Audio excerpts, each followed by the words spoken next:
ما شاء الله لا حول ولا قوة إلا بالله العلي العظيم. أعوذ بالله من الشيطان اللعين الرجيم. بسم الله الرحمن الرحيم. رب اشرح لي صدري ويسر لي أمري واحلل عقدة من لساني يفقهوا قولي. الحمد لله رب العالمين والصلاة والسلام على أشرف الأنبياء والمرسلين سيدنا ونبينا وشفيع ذنوبنا وطبيب قلوبنا ومولانا أبي القاسم محمد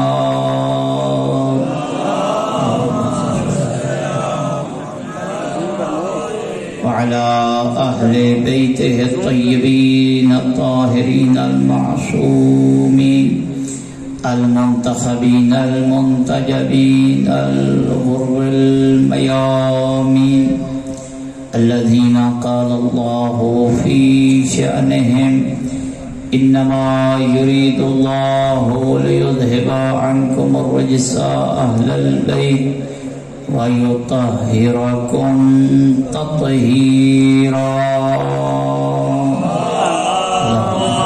صل على محمد وآل محمد. ورحمة الله على محبيهم ومواليهم وشيعتهم أجمعين ولعنة الله على أعدائهم ملعونين من يوم عداوتهم إلى قيام يوم الدين. أما بعد فقد قال رسول الله صلى الله عليه وآله وسلم أحب الله من أحب حسينا. بلند الصلوات. اللهم صل على محمد وآل محمد. سامعین گرامی قدر، موالیان حیدر کرار، محبان اہل بیت اطہار، پیغمبر گرامی قدر حضرت محمد مصطفیٰ صلی اللہ علیہ وآلہ وسلم کے اس فرمان ذیشان کے ذیل میں گفتگو جاری تھی، جس میں حضرت نے ارشاد فرمایا ہے کہ اے مسلمانوں، احب اللہ من احب حسینا، اللہ اسی کو چاہتا ہے جو حسین کو چاہے گا. جو حسین سے محبت کرے گا، جو حسین ابن علی سے عقیدت رکھے گا، جس کے دل میں عشق حسین ہوگا، اللہ اسی سے محبت کرے گا. تو لہذا انسان لاکھ اعمال صالحہ بجا لے آئے، لاکھ اعمال نیکی والے بجا لے آئے، جتنے بر اور نیکی کے احکام ہیں وہ بجا لے آئے، لیکن ان تمام اعمال صالحہ بجا لانے کے باوجود، نیکی کے کام کرنے کے باوجود اس کے دل میں محبت حسین ابن علی نہیں ہے، تو اللہ نہ فقط اس سے محبت نہیں کرے گا بلکہ وہ اللہ کا مبغوض ترین بندہ ہوگا. اللہ اس سے ناراض ہوگا، اس لیے کہ اللہ اس وقت کسی سے دوستی کرتا ہے، کسی سے محبت کرتا ہے. اس فرمان اور اس قسم کے دیگر بہت سارے فرامین جن کی روشنی میں یہ ثابت ہوتا ہے کہ پیغمبر اکرم نے فرمایا جب تک انسان کے دل میں حسین ابن علی کی محبت نہیں ہے، آل محمد کی محبت نہیں ہے، اس کو کوئی عمل صالح بھی فائدہ نہیں پہنچا سکتا. اور یہی وجہ ہے کہ حضرت امام موسیٰ کاظم علیہ السلام نے ارشاد فرمایا کہ ولایتنا اہل البیت و ولایت علی ابن ابی طالب مکتوبۃ فی کل صحیفۃ من صحف الانبیاء.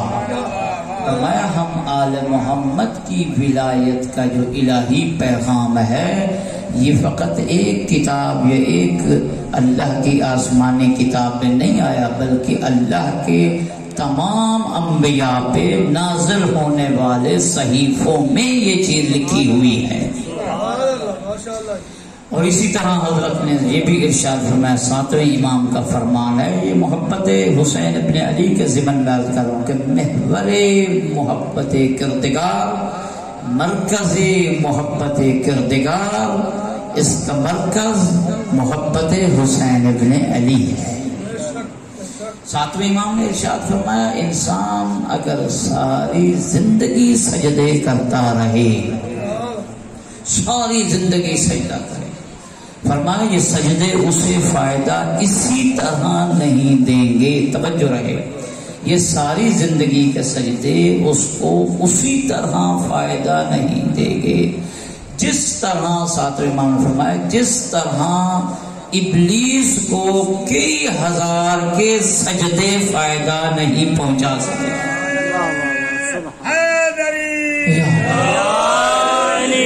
پوچھو مولا کیوں؟ فرمایا اس لیے کہ جب تک ابلیس وہ سجدہ نہیں کرے گا جس کا اس نے انکار کیا تھا، تب تک اس کو کئی ہزار سالوں پہ محیط سجدے اسے فائدہ نہیں دیں گے. آئیے اب تاریخ میں جاتے ہیں، قرآن مجید کی اس آیت کی بھی وہاں جا کے ہمیں تشریح اور تفسیر ملتی ہے کہ وہ کون سا گناہ تھا جس گناہ کی وجہ سے، جس سجدے کے انکار کی وجہ سے ابلیس راندہ درگاہ الہی بنا.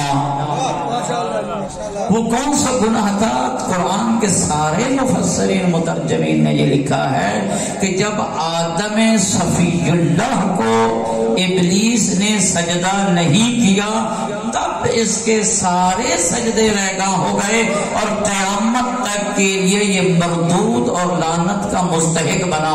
مسلمانوں، جو ابلیس آدم صفی اللہ کو سجدہ نہ کرنے کی وجہ سے راندہ درگاہ الہی بن سکتا ہے، پھر منکر علی ولی اللہ کیسے جنت میں جا سکتا ہے؟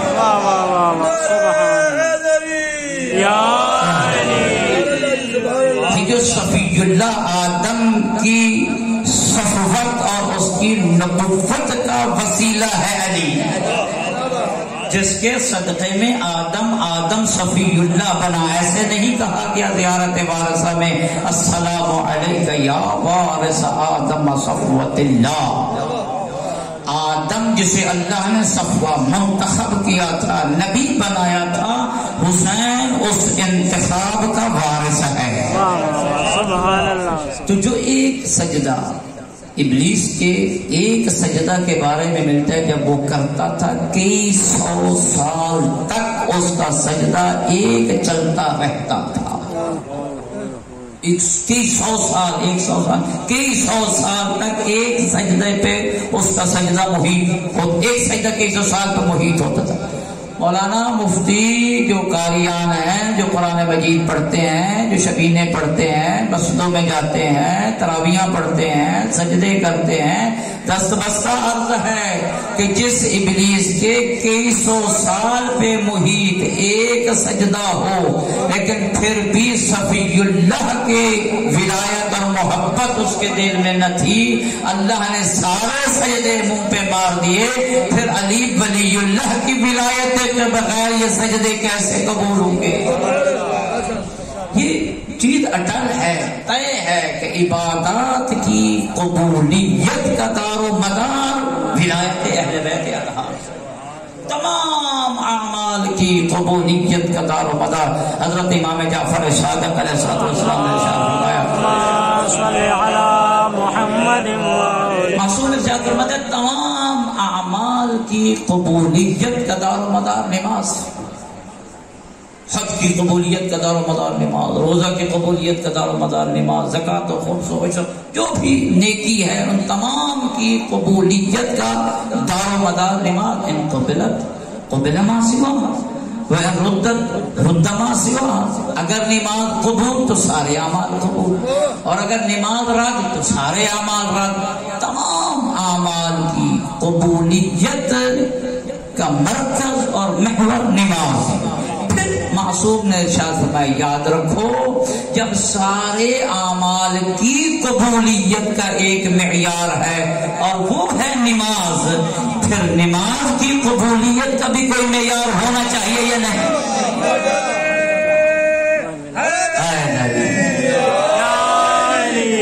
کا مولا یقیناً اس کی بھی قبولیت کا معیار ہونا چاہیے۔ پھر حضرت نے ارشاد فرمایا سنو سارے اعمال کی قبولیت کا معیار ہے نماز، اور نماز کی قبولیت کا معیار یہ ہے کہ پڑھنے والے کے دل میں ہم آل محمد کی ولایت ہو۔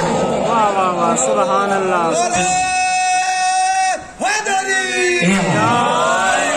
جس نماز پڑھنے والے کے دل میں ولایت اہل بیت اطہار ہو، علی ولی اللہ کا وہ قائل نہ ہو، وہ یقیناً نماز اس کے منہ پہ ماری جائے گی۔ تو حضرت نے فرمایا یاد رکھو، ختم امام کا فرمان ابھی تک جاری ہے، کہ جیسے آدم کا وہ ایک انکار کردہ سجدہ جس کی وجہ سے ورادہ درگاہ الہی بن، جب تک وہ سجدہ نہیں کرے گا سارے سجدے اس کے ضائع ہو جائیں گے۔ حضرت نے ساتویں امام نے آگے چل کے فرمایا بالکل اسی طرح ہے کہ اگر انسان ساری زندگی عبادتیں کرتا رہے، ساری زندگی سجدے کرتا رہے، ساری زندگی اعمال خیر اپنے تئیں بجا لاتا رہے، لیکن جب تک میرے دادا علی کی ولایت کا اقرار نہیں کرے گا اس کے اعمال قبول نہیں ہوں گے۔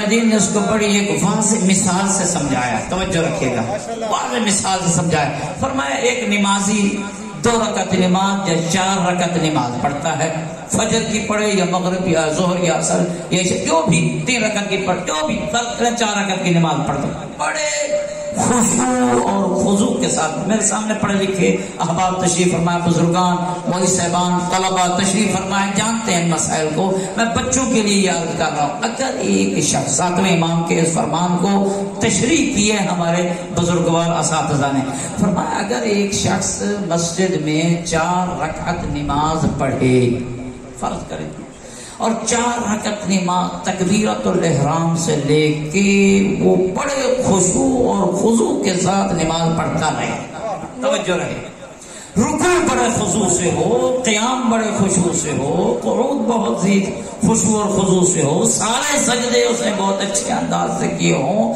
لیکن اس 4 رکعت کی نماز میں سے آخری سجدہ ادا نہ کرے۔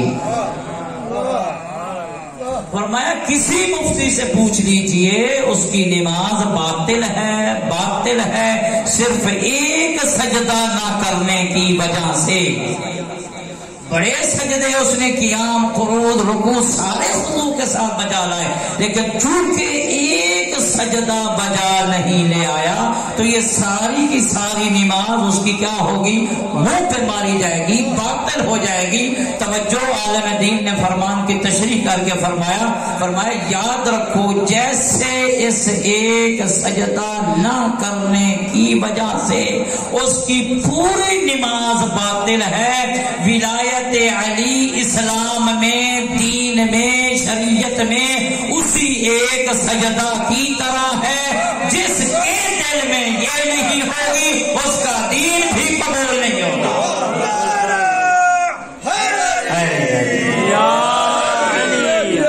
لہذا دین اسلام کا مرکز اور محور تو محبت حسین ابن علی ہے۔ دین اسلام کا مرکز اور محور تو محبت عالم، ایسے خواجہ اجمیری نے نہیں کہا تھا، ایسے اس درویش انسان نے نہیں کہا، دین است حسین۔ حسین دنیا والوں، حسین دیندار نہیں، دیندار میں اور آپ ہیں، حسین عین دین ہے، جو حسین کی اتباع کرتا جائے گا وہی دیندار بنتا جائے گا۔ میری دینداری اور ہے، لیکن حسین کی دینداری اس درجہ پر ہے وہ عین دین ہے۔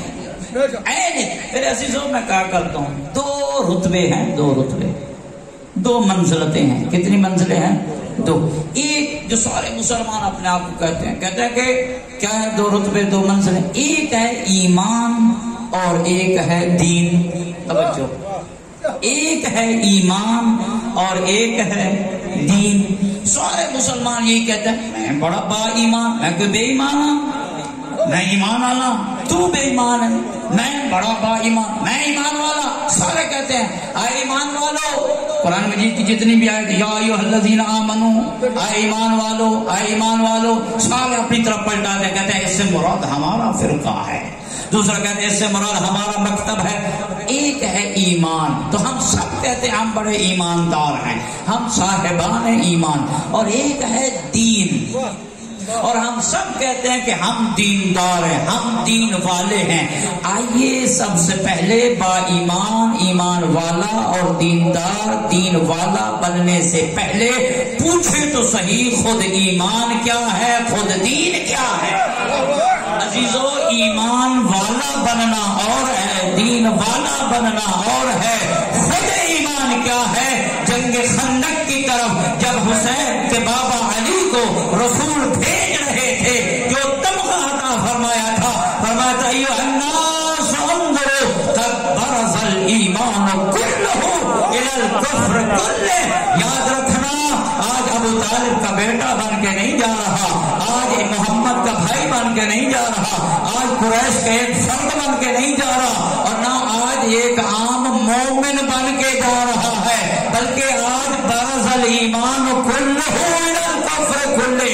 آج سارا کا سارا مجسم ایمان بن کے جا رہا ہے.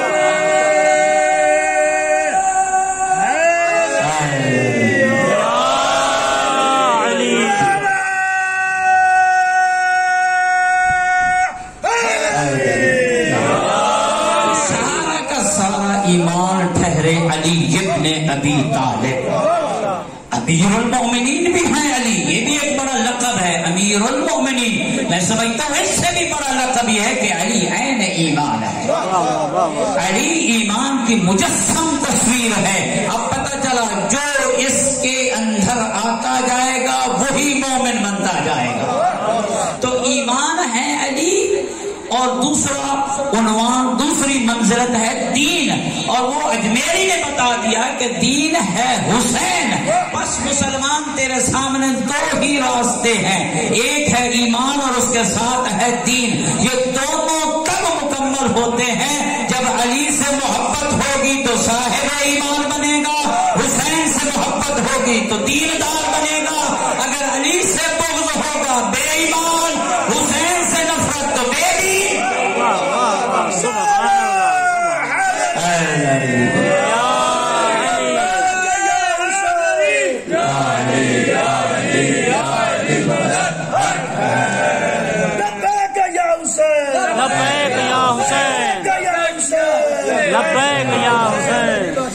یہ ہم کو یہاں نعرے لگانے نہیں آئے فلاں اس طرح فلاں اس طرح، ہم کوئی فتوے لگانے نہیں آتے ہیں. یہ مکتب مکتب محبت ہے، یہ مکتب مکتب اخوت ہے. ہم تو بس بتانے آئے ہیں کہ فلاں نے کیا کہا، فلاں نے کیا کہا.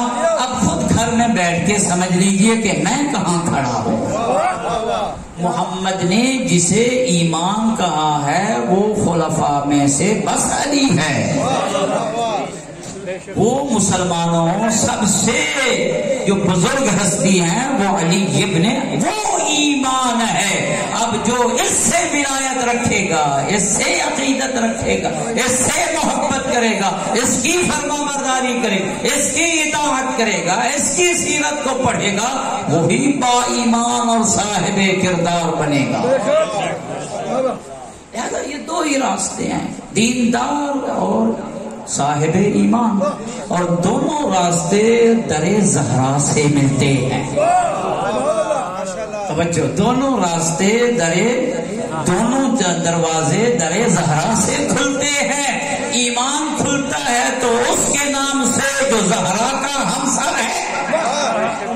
اور وہ ہے علی ابن ابی طالب، اور دین اس کا نام ہے جس کی جنت زہرا کے قدموں میں ہے، وہ ہے حسین ابن علی۔ درود بھیجے گا بلند آواز سے، اللہم صلی علی محمد وآل محمد۔ شیعہ ایسے مکتب سے تعلق ہے تیرا، ایسے مذہب سے تیرا تعلق ہے جس کے امام علم رکھتے ہیں۔ گزشتہ کئی دنوں سے علم کے بارے میں گفتگو ہے نا، علم رکھتے ہیں، اور امامت کی علامات میں سے جو دیگر بعض علامات رہ گئی ہیں جو میں نے عرض نہیں کی، ان میں ایک علامت یہ ہے کہ امام وہ ہوتا ہے جس کے پاس ایک صحیفہ ہوتا ہے جس کو مصحف فاطمہ کہتے ہیں۔ مصحف فاطمہ پیش ہے، آج تک آپ لوگوں کو اتنا اس کے بارے میں آگاہ نہیں کیا گیا۔ معصومین علیہ الصلوۃ والسلام فرماتے ہیں انہ کنز لعلومنا، مصحف فاطمہ ہم آل محمد کے علوم کا خزانہ ہے۔ مصحف فاطمہ ہم آل محمد کے علوم کا خزانہ ہے، اور یہیں سے توجہ، یہیں سے حضرت امام حسن عسکری علیہ الصلوۃ والسلام کی یہ حدیث کی سمجھ آتی ہے۔ درود بھیجیے گا بلند آواز سے۔ لیکن یہ معرفت کی مجلس ہوتی ہے نا، کچھ لے کے جانے کی۔ کل سڑک پہ کنارے پہ آپ کو کوئی پوچھ لے آپ کے یہاں ایک علیحدہ قرآن ہے، ہمارا اور قرآن ہے، آپ کہہ سکتے ہیں نہیں ہمارا وہی ایک ہی قرآن ہے، ہمارے پاس کوئی اور قرآن نہیں۔ مصحف فاطمہ کیا ہے آپ اسے بتا سکیں۔ حضرت امام 11ویں امام نے کیا ارشاد فرمایا، اس فرمان کو مصحف فاطمہ سے سمجھنا۔ حضرت نے ارشاد فرمایا نحن حجج اللہ علی الخلق وجدتنا فاطمہ حجت اللہ علینا۔ کیا کمال، کیا عظمت کی مالکہ ہے سیدہ زہرا سلام اللہ علیہ۔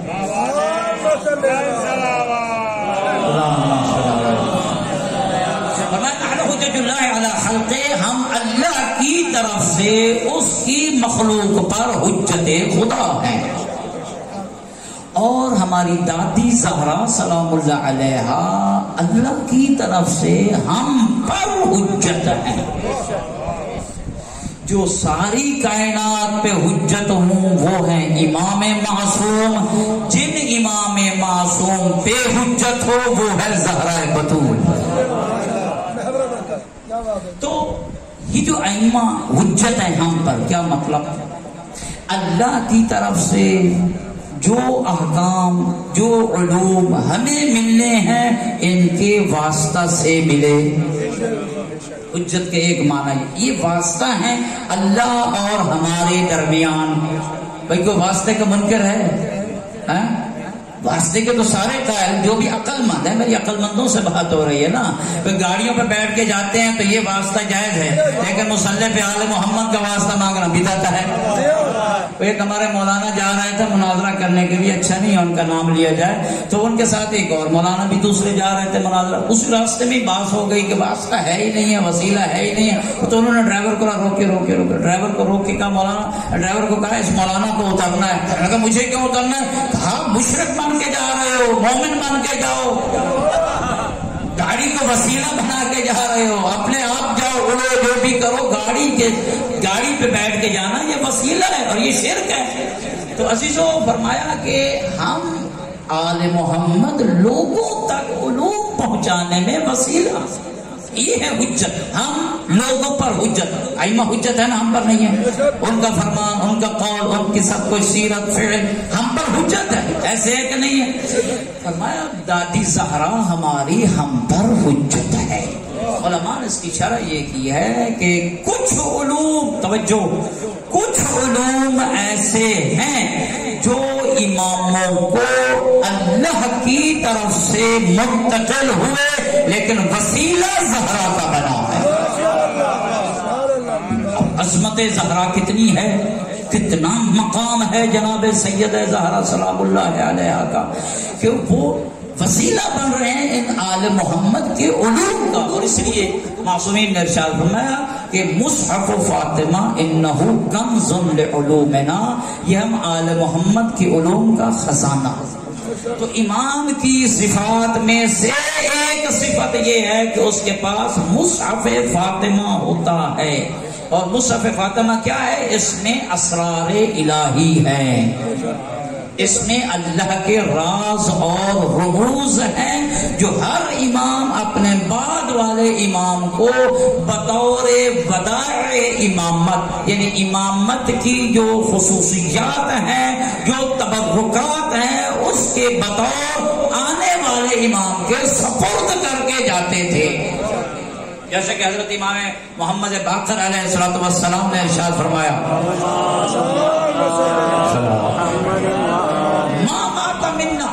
ہم میں سے کوئی امام اس وقت تک اس دنیا سے گیا ہی نہیں ہے ظاہری طور پہ، حتی قبض بیدہ مصحف فاطمہ، یہاں تک کہ اپنے سے پہلے والے امام کے ذریعے سے مصحف فاطمہ اسے سپرد نہ ہو گیا ہو. دنیا والوں، فاطمہ وہ ہے جو محور و مرکز امامت الہیہ ہے.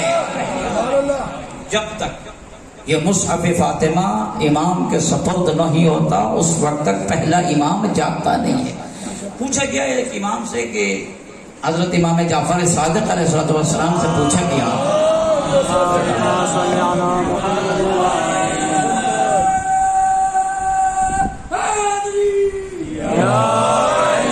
مصحف فاطمہ یا ابن رسول اللہ، رسول خدا کے بیٹے فرزند رسول مصحف فاطمہ ہے کیا؟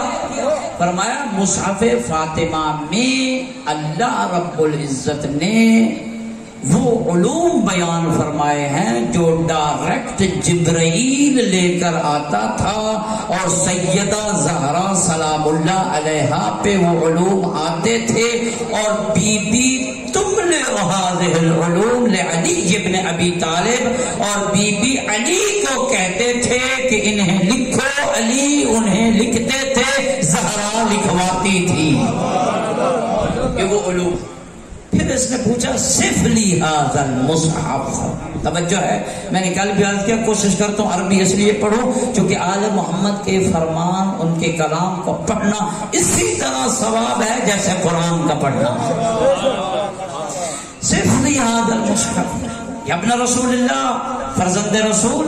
صادق آل محمد سے کہا فرزند رسول، مزید اس کی تعریف کیجئے، اس کی وصف بیان فرمائیے، یہ ہے کیا؟ سنا گے؟ فرمایا انہو، فرمایا کہ یہ مصحف فاطمہ وہ مصحف فاطمہ ہے کہ جس کے دونوں طرفوں سے جو جلد ہے نا، انہو من زبرجدتین، یہ جو دونوں جلدیں ہیں نا یہ زبرجد سے چمکتی دمکتی ہوئی ہیں. موتی ہے زبرجد، اس کی یہ بنی ہوئی ہے، اس کی کیا ہے؟ جلدیں ہیں. پھر وہ کہتے ہیں سفلی ورقہ، اس مصحف فاطمہ کے ورق کی کیا صفات ہے، کیا دقت اور کیا باریک بینی کے ساتھ یہ موالی حیدر کرار مصحف فاطمہ کو جاننا چاہتا ہے. سفلی ورقہ، غالباً یہ ابو بصیر سے روایت ہے، کہتا سفلی ورقہ، حضرت نے فرمایا ورقہ در ابیض، فرمایا اس کے جو ورقے ہیں وہ سفید موتی کی طرح چمکتے دمکتے. کہنے لگا یا ابن رسول اللہ ماذا فی ھذا المصحف، مصحف اس مصحف میں ہے کیا؟ یہ تو اس کے ظاہری جو ایک وصف تھا، صفت تھی، وہ آپ نے بیان فرمائی، اس کے اندر ہے کیا؟ سنیے گا موالیان حیدر کرام. میں نے کہا کہ مصحف فاطمہ علامات امام میں سے ہے، علامات امامت میں سے ہے. حضرت نے ارشاد فرمایا انہو فی خبر ما کان وما یکون والی ما کائن الی یوم القیامہ. فرمایا مصحف فاطمہ گزشتگان کی خبر پر بھی مشتمل ہے، اس وقت کے جو حالات ہیں وہ بھی اس میں پائے جاتے ہیں، اور قیامت تک کے آنے والے حالات بھی مصحف فاطمہ میں پائے جاتے ہیں.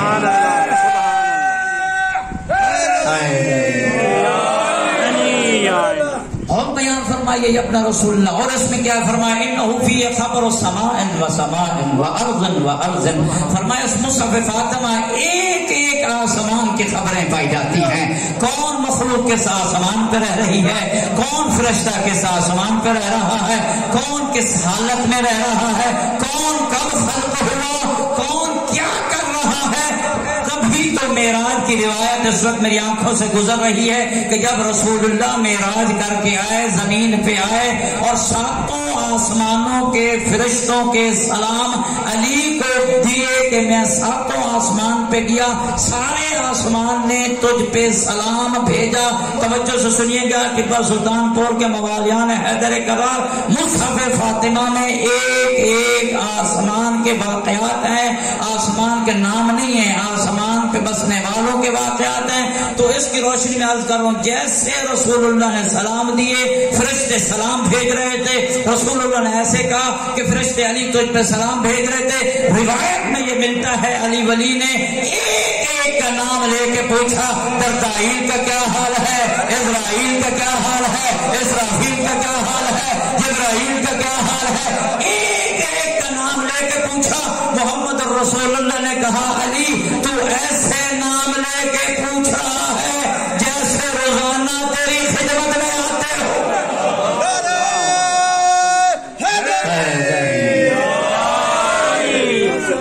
باتوں سے باتیں نکل جاتی ہیں، اب کیا کیا جائے، یہ خطابت ہے ہی ایسے۔ ایک مفاخرہ میری آنکھوں کے سامنے آ گیا، مولا کائنات اور بی بی زہرا سلام اللہ علیہ کا آپس میں مفاخرہ ہوا۔ بس اس کے ایک جملہ عرض کروں گا انہی فرشتوں کے حوالے سے۔ آپس میں مقابلہ ہوتا رہتا تھا، کبھی مولا حسین کا علی کے ساتھ ہوا، کبھی بی بی کا علی کے ساتھ ہوا، لیکن ہوتا رسول کے مقابل رسول کے سامنے تھا۔ تو ایک دن ان کا آپس میں مفاخرہ مقابلہ ہوا رسول کے سامنے، تو علی نے اپنے فضائل بیان کیے، فضائل بہت بڑا لمبا مفاخرہ، انشاءاللہ کبھی ایام فاطمی میں موقع ملا تو عرض کروں گا۔ تو علی نے ایک جملہ ارشاد فرمایا زہرا کو خطاب کرتے ہوئے کہ مجھ میں یہ فضیلت ہے، یہ فضیلت ہے، یہ فضیلت ہے، یعقوب الدین امیر المومنین امام المتقین، یہ فضائل آپ نے سنے ہوئے۔ تو علی نے ایک جملہ ارشاد فرمایا زہرا مجھ سے مقابلہ نہ کر، میں وہ ہوں قد خدمنی جبرائیل، جس کی خدمت جبرائیل نے کی ہے۔ توجہ سے سنیے گا، جیسے علی نے مفاخرہ عرض کر رہا ہوں، جیسے علی نے زہرا کو اپنا یہ مقام بتایا کہ میری جبرائیل نے خدمت کی ہے، زہرا نے کہا علی تیری جبرائیل نے خدمت کی ہے۔ انی قد خدمتنی الملائکۃ جیلا بعد جیل، میں وہ زہرا ہوں جس کی ملائکہ نسل در نسل خدمت کرتے رہے۔ سبحان اللہ، تکبیر، اللہ اکبر، رسالہ یا رسول اللہ، خدمتنی الملائکۃ جیلا بعد جیل، میں وہ ہوں جس کی ملائکہ نسل در نسل خدمت کرتے ہیں۔ اس کا مطلب یہ ہے کہ ملائکہ کی نسلیں بھی ہیں اور ملائکہ کی نسلیں زہرا کے دروازہ پہ خدمت کرتی رہی۔ تو کہنے لگے مولا ابو بصیر کی روایت مصحف فاطمہ، اور اس میں کیا ہے، فیہ خبر ما کان وما یکون وما هو کائن الی یوم القیامہ، قیامت تک کے احوال ہیں اس میں۔ فیہ خبر سماء و سماء و خبر ارض و ارض، اس میں تو ساتوں طبقے ارض کی اور زمین کی خبریں پائی جاتی ہیں۔ ہے اور اس میں کیا سنو گے کیا فرمایا، فرمایا فیہ عدد اسماء، فیہ عدد من ارسل اللہ من النبیین والمرسلین الی الناس، اس میں اللہ نے تمام انبیاء اور رسولوں کے نام لکھے ہیں، کون کب نبی بنا، کون کس علاقے کا نبی بنا، کون کس وقت نبی بنا، کون کس امت کے لیے نبی بنا، یہ اس میں ہے۔ لیکن ایک سوال میں ادنا سا طالب علم کر کے چھوڑ کے جا رہا ہوں، مجھے علماء سے پوچھوا کے بتائیے گا، مصحف فاطمہ میں معصوم فرما رہے ہیں کہ ایک ایک نبی کے نام ہیں، کون کب نبی بنا، کون کس وقت نبی بنا، کس امت کے لیے نبی بنا۔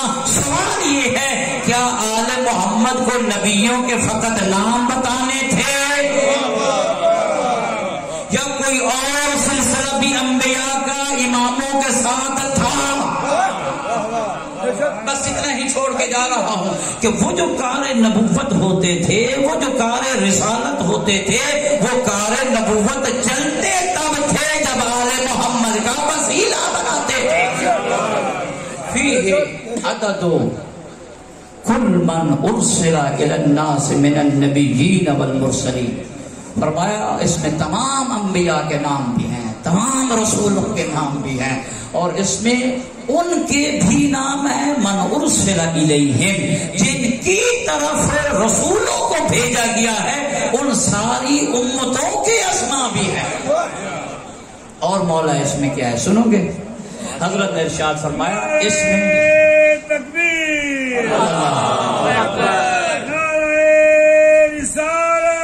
یا رسول اللہ،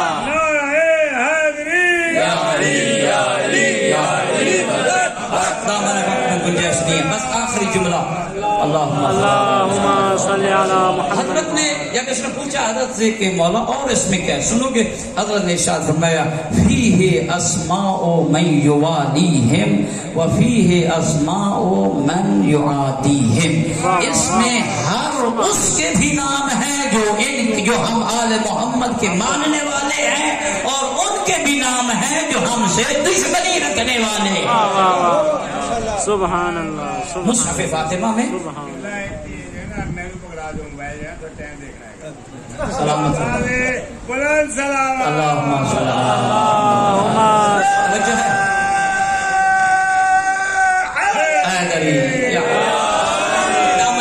گنجائش نہیں ہے عزیزو. اب اسی سے مجھے ایک اور تاریخی واقعہ کو جوڑنا ہے. مجلس سے جب جوڑی جائے نا پھر مزہ آتا ہے. رکھی رکھائی باتیں آ جائیں، ادھر سے کوئی آ گیا، کوئی ادھر سے بات آ گئی، وہ کر دی، ادھر سے کوئی قصہ کو مزہ اسی سے جوڑیے کہ یہ ہیں حاملان مصحف فاطمہ. ان کے پاس ہے مصحف فاطمہ، اور مصحف فاطمہ وہ ہے جس میں یہ چیزیں ہیں. اس میں ایک دوست کا نام بھی ہے، ایک دشمن آل محمد کا نام بھی ہے. اب اس کو اس روایت سے جوڑیے. ایک جنگ ہوئی، اس جنگ میں جناب امیر کائنات نے اور جو ان کی قافلہ اور ان کے لشکر کا سپہ سالار تھا مالک اشتر، انہوں نے جنگ کی. مالک اشتر نے اتنے قتل کیے کہ علی کے مقتولین سے ایک یا دو کم تھے. لیلۃ الحریر کی شب کو وہ مقتولین کے مابین چل رہا تھا. توجہ سے سنیے گا، قیمتی جوہر دے کے جا رہا ہوں. مصحف فاطمہ میں ہر شیعہ کا نام بھی ہے، قیامت تک کے آنے والوں کا نام ہے. لیلۃ الحریر میں وہ مالک اشتر چل رہا تھا، اور مالک عام انسان نہیں ہے. مالک کا تعارف کرواتا جاؤں.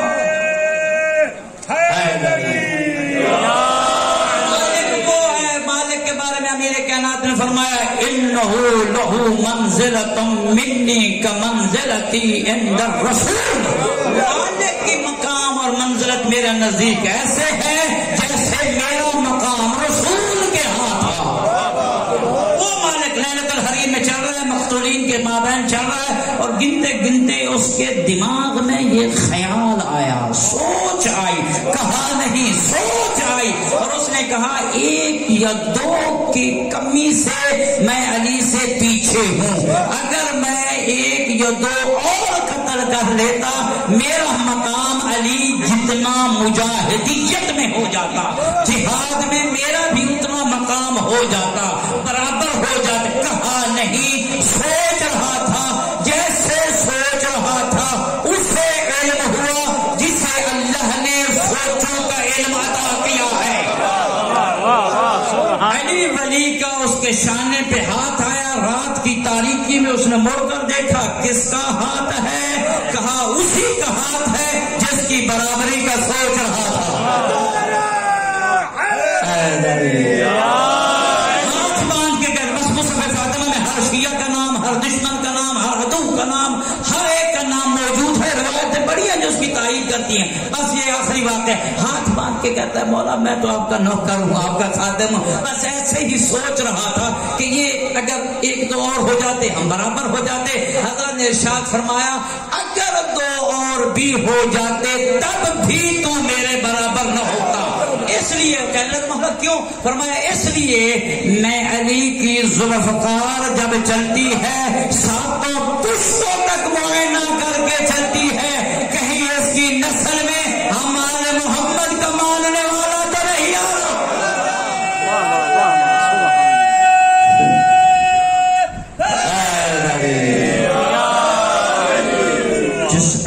کے علم کا یہ مقام ہو، جس علی کی عرفان اور معرفت کی یہ منزل ہو۔ شیعہ کبھی سر نہ جھکایا کر، کبھی سر نہ جھکایا کر۔ تیرے جتنے بھی شہداء گزرے ہیں کربلا سے لے کے میثم تمار تک، میثم تمار سے مختار تک، مختار سے لے کے زمانے تک جتنے بھی شہداء آئے ہیں، جب بھی شہادت دینے لگے ہیں سر بلند کر کے شہید ہوئے ہیں۔ اس لیے کہ ہم ان کو ماننے والے ہیں جو ہمیشہ سر بلند رکھتے ہیں، سر نگوں رکھنے والوں کے ہم ماننے والے نہیں۔ عزادارو، کربلا میں حسین ابن علی نے بڑی عظیم قربانیاں پیش کی ہیں، بڑی عظیم قربانیاں پیش کی۔ ان قربانیوں میں سے یہ قربانی حسین ابن علی نے اپنے بھائی عباس کی قربانی پیش کی ہے۔ اجرکم اللہ۔ عباس اتنا با وفا اور وفادار، تاریخ میں ملتا ہے کہ شمر ملعون جب آیا نا، این بنو اختنا، کہتا کہ ہماری بہن، ہماری بیٹی کی اولاد کہاں ہے؟ جناب ام البنین شمر کے خاندان سے کچھ ان کا رشتہ تھا، بنی کلاب سے تھا۔ تو اس رشتے کو یاد دلا کے کہتا ہے این بنو اختنا، پھر کہتا ہے این العباس واخوتہ، عباس اور اس کے بھائی کہاں گئے ہیں؟ جناب عباس اتنے باوفا تھے، اتنے باوفا تھے، چونکہ دشمن حسین تھا اس کو جواب تک نہیں دیا۔ سید الشہداء مولا نے ارشاد فرمایا عباس اگرچہ یہ فاسق ہے، عجب ہو وَإِنْ كَانَ فَاسِقًا، جواب دو اگرچہ یہ فاسق ہی کیوں ہے۔ تو وہ شمر آگے کہنے لگا عباس تجھے امان ہے، اپنے بھائیوں کو بھی ہٹا لے، انہیں بھی امان ہے، حسین کے اوپر اپنی جان قربان نہ کرو، آپ ہمارے رشتہ دار ہو، سنو گے ایسے بھائی باوفا ہونے چاہیے۔ عباس نے کہا خبردار یہ بات مت نہ کرنا، دوبارہ نہ کرنا، مت کرنا یہ بات، تجھے یہ کہتے ہوئے شرم نہیں آئی؟ مجھے امان ہے، فرزند زہرا کو امان نہیں ہے، فرزند زہرا کو امان نہیں ہے۔ عباس بڑا باوفا، میں کہا کرتا ہوں مجلسوں میں، عباس اسے کہتے ہیں، ایک ہے حسین اور ایک ہے عباس، ایک ہے حسن اور ایک ہے عباس۔ میں کبھی مقابلے نہیں کروائے، دست بستار اتنا کروں گا، حسنین، حسن اور حسین وہ ہیں جن کے کپڑے جنت سے آتے تھے، عباس وہ ہیں جن کی پوشاکیں زہرا سی کرتے۔ اجرکم اللہ، اجرکم۔ یہ ہے عباس، منزلت عباس کو سمجھ، منزلت عباس کو پہچان۔ عباس کے بارے میں شاید پہلے بھی میں نے عرض کیا تھا، اللہ نے اس کو وہ منزلت عطا کی ہے قیامت والے دن جنت میں، وہ منزلت عطا کی ہے۔ صادق عالم محمد نے فرمایا یغبطہ الاولون والآخرون، جس سے پہلے والے بھی رشک کریں گے بعد والے بھی رشک۔ جناب عباس باوفا۔ عزادارو، یہی وجہ ہے کہ جب حضرت آیت اللہ العظمیٰ سید ابو القاسم خوئی رحمت اللہ علیہ نجف سے کربلا حضرت عباس کی زیارت کے لیے جاتے تھے نا، سب سے پہلے مولا حسین سے بھی پہلے عباس کی زیارت کے لیے جاتے، اور جب جناب عباس کی زیارت کے لیے جاتے تھے ایک تو سلام ہے ہی سے، ایک دو سلام حضرت آیت اللہ خوئی پڑھا کرتے تھے، چوکھٹ میں آ کے سلام بھیجا کرتے تھے، کہتے تھے السلام علیک یا حجاب زینب، اے زینب کا پردہ عباس میرا سلام ہو۔ اجرکم اللہ، اجرکم اللہ۔ اور زینب کا پردہ عباس میرا سلام ہو، اس لیے کہ جتنے بھی کربلا میں شہید ہوئے بی بی نے نام لے کے بیان کیے، وا اکبرا وا قاسمہ وا اولا وا محمدہ وا حسینہ، لیکن جب عباس گرے نا زینب نے کہا وا حجابا، اجرکم اللہ، وا حجابا۔ تو آقا کوئی فرمایا کرتے تھے سلام کرتے ہوئے السلام علیک یا حجاب زینب، اور زینب کا پردہ عباس میرا سلام۔ دوسرا سلام ایک عالم دین کی معرفت والی آنکھ ہے، دوسرا سلام چوکھٹ پہ آ کے آئے کوئی سلام کرتے تھے، کہتے تھے السلام علیک یا شباب الحسین، اے حسین کی جوانی عباس میرا سلام ہو۔ اجرکم اللہ۔ عباس آئے، کہنے لگے بھیا حسین مجھے اجازت دیجئے، بھائی حسین مجھے اجازت دیجئے۔ حسین نے کیا جملہ کہا سنو گے؟ حسین نے کہا عباس تو میرے لشکر کا سپاہی سالار ہے، تیرے جانے کے بعد قد تفرق عسکری، میرا لشکر بکھر جائے گا۔ عباس تو میرے لشکر کا سپاہی سالار ہے۔ تاریخ میں ملتا ہے کہ عباس نے دائیں دیکھا، عباس نے بائیں دیکھا، عباس نے جب دیکھا نا کہنے لگا مولا دائیں بائیں تو لاشیں پڑے ہیں، وہ کون سا لشکر ہے جس کا میں سپاہی سالار ہوں؟ لشکر تو سارا قربان ہو گیا، اب میں کس لشکر کا سپاہی سالار ہوں؟ سنو گے حسین نے کیا کیا؟ حسین نے حسرت بھری نگاہ خیموں کی طرف دیکھی، کہا عباس تو خیموں کا بھی محافظ ہے، عباس میرے لشکر میں زینب بھی ہے، عباس میرے لشکر میں ام کلثوم بھی ہے، عباس تیرے آس پہ زینب آئی تھی، عباس تیرے آس پہ ام کلثوم میں لایا تھا۔ حجرکم اللہ عزدارو، عباس وہ محافظ پردہ زینب ہیں۔ علامہ اختر عباس نجفی مرحوم فرمایا کرتے تھے، اور یہ تاریخ کے جملے بھی ہیں، جب تک عباس زندہ رہے کچھ آنکھیں ایسی تھیں بڑے سکون سے آرام کی، کیونکہ عباس زندہ ہے۔ لیکن جب عباس اس دنیا سے چلے گئے، جو آنکھیں پہلے عباس کے ڈر سے سوئی نہیں تھی نا، وہ پھر کربلا سے کوفہ، کوفہ سے شام آرام سے سوئی ہے۔ اجرکم اللہ۔ عباس محافظ پردہ زینب عالیہ ہیں۔ ایک روایت ہے کہ زینب عالیہ سے جب عباس اجازت لینے گئے نا، الوداع کرنے گئے، تاریخ میں ملتا ہے کہ خیموں میں جب گئے نا زینب عالیہ کے سامنے خاک کربلا پہ عباس ایسے بیٹھ گئے زینب کے سامنے جیسے نمازی تشہد میں بیٹھ، کہنے لگا آقازادی مجھے اجازت دیجئے، میں الوداع کرنے آیا ہوں۔ زینب رونے لگ گئی، روتی روتی زینب عالیہ نے کہا میرے بابا نے سچ کہا تھا، اجرکم اللہ، میرے بابا نے سچ کہا تھا۔ عباس نے کہا بابا نے کیا کہا تھا؟ بابا کی کون سی بات یاد آ گئی؟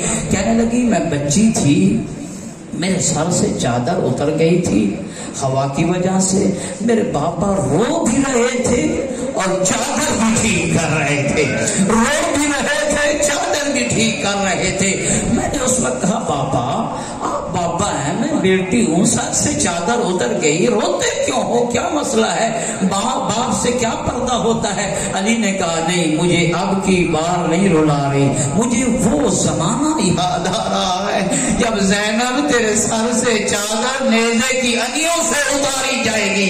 عباس اس وقت میرے ذہن میں یہ بات سمجھ میں نہ آئی، چونکہ میرے بھائی اتنے تھے، میرا ان پہ مان تھا، لیکن آج جب تو جا رہا ہے مجھے سمجھ آ گئی کہ میری چادر اترے گی، مجھے شام کے بازاروں میں پھرایا جائے گا، مجھے کوفہ کے دربار میں لایا جائے گا۔ اجرکم اللہ عزدارو، جناب عباس الوداع کر کے جیسے آئے نا، باہر نکل رہے تھے، سکینہ خشک مشکیزہ اٹھا کے آئی، کہا چچا جاگ رہے ہو، میرے اصغر کے لیے تھوڑا سا پانی لے کے آنا، میرے اصغر کے لیے تھوڑا سا پانی لے کے آنا۔ عباس نے کہا یہی کام کرنے جا رہا ہوں، پانی لے کے آؤں گا۔ عباس نے حسین سے اجازت لی، مارکا کی طرف گئے۔ بس عزادارو چند روایتیں، جیسے نہر فرات کی طرف عباس گئے نا، اللہ کو نہر القمی کی زیارت کروا، جیسے عباس نہر القمی کی طرف گئے، ابن سعد ملعون نے کہا یہ علی نہیں لیکن علی کی طرح بہادر آ رہا ہے۔ ایک نہیں 4000 جنگجو سپاہیوں کو معین کیا، 4000 جنگجو ایک عباس سے لڑنے کے لیے آ رہے ہیں۔ عباس نے جنگ کی، تاریخ میں ملتا ہے قتل قتال الابطال، عباس نے بہادروں کی طرح جنگ کی۔ عباس نے کہا مجھے معمولی نہ سمجھو، میں اسی دن کے لیے علی نے مجھے مانگا ہے۔ علی کے بیٹے نے جنگ کی، میمنے کو میمنے پہ بچھاڑا، میسرے کو میسرے پہ بچھاڑا، قلب لشکر پہ حملہ کیا۔ عباس حملے کرتے آ رہے ہیں، مشکیزے میں پانی بھرا، جیسے پانی مشکیزے میں لے کے خیمہ کی طرف آنے لگے، ظالموں نے کہا اب عباس کی ہمیں اتنی ضرورت نہیں ہے، اس کا قتل ہونا اتنا ضروری نہیں ہے، یہ مشکیزہ خیموں میں نہ جائے۔ اجرکم اللہ، سارے تیر اندازوں کو کہا مشکیزے کا نشانہ بناؤ۔ ظالموں نے سب سے پہلے عباس کے دایاں بازو کو قلم کیا۔ عباس کا جب دایاں بازو قلم ہوا، عباس نے رجز پڑھ کے کہا ظالموں میرا دایاں بازو قلم کیا ہے، لیکن میں بائیں بازو کے ساتھ حسین سے دفاع کروں گا، حسین کے خیموں میں مشکیزہ پانی کا لے جاؤں گا۔ بائیں بازو میں مشکیزہ رکھا، جب بایاں قلم ہوا ہر ممکن کوشش کی عباس میں مشکیزہ خیموں میں پہنچ جائے، مشکیزہ خیموں میں پہنچ جائے۔ خیموں میں حالت کیا تھی؟ سکینہ چھوٹے چھوٹے بچوں کو جام ہاتھ میں لے کے ان کو جمع کر کے کھڑی تھی، اور سکینہ یہ کہہ رہی تھی میرا چچا آ جائے سلامتی کے ساتھ، پہلے آپ کو پانی دوں گی، پہلے آپ کو پانی دوں گی، بس دعا مانگو میرا چچا سلامتی سے آ جائے، میرا عباس سلامتی سے آ جائے۔ عزیزانو جب ایک تیر انداز نے تیر مارا، مشکیزے میں تیر لگنا تھا، پانی بہ گیا۔ میں کہا کرتا ہوں یہ مشکیزے میں نہیں لگا، عباس کے سینے میں تیر لگا، پانی کا بہنا تھا۔ پھر عباس نے جنگ کرنا شروع کی۔ ایک ظالم نے آگے بڑھ کے عباس کے سر پہ تلوار کا وار کیا، سر 4 حصوں میں تقسیم ہو گیا۔ اب عباس زین پہ سنبھل نہ سکے اور زمین کربلا پہ آئے عباس، اور جیسے زمین کربلا پہ آئے کہا یا خاص سلام علیکہ، بھائی حسین میرا آخری سلام ہو۔ عزیزانو جیسے حسین نے عباس کا یہ سلام سنا، فوراً اپنے بھائی کے لاش پہ آئے، اپنے بھائی کے جسم کو اپنی گود میں رکھا، سر اقدس کو عباس کے سر کو گود میں رکھا، رمق حیات باقی تھی۔ عباس نے حسین سے کہا عباس نے حسین سے کہا آقا میری آنکھ میں ایک آنکھ میں خون ہے اور دوسری آنکھ میں کربلا کی ریت ہے، میری آنکھوں کو صاف کرو، میں دیکھنا چاہتا ہوں۔ سنو کہ کیا دیکھنا چاہتے ہیں؟ حسین نے پوچھا عباس کیا دیکھنا چاہتے ہو؟ عباس نے کہا میں یہ دیکھنا چاہتا ہوں تو غریب کیسے ہوا اور تیرا کوئی حامی و ناصر کوئی نہیں رہا، میں یہ دیکھنا چاہتا ہوں۔ حسین نے عباس کے دائیں آنکھ سے کربلا کی خاک کو نکالا، بائیں آنکھ سے خون کو نکالا۔ عباس نے جیسے حسین کو دیکھا نا، پھر فوراً آنکھوں سے آنسو آنے لگ گئے، رمق حیات باقی تھی۔ حسین نے پوچھا بھیا عباس روتے کیوں ہو؟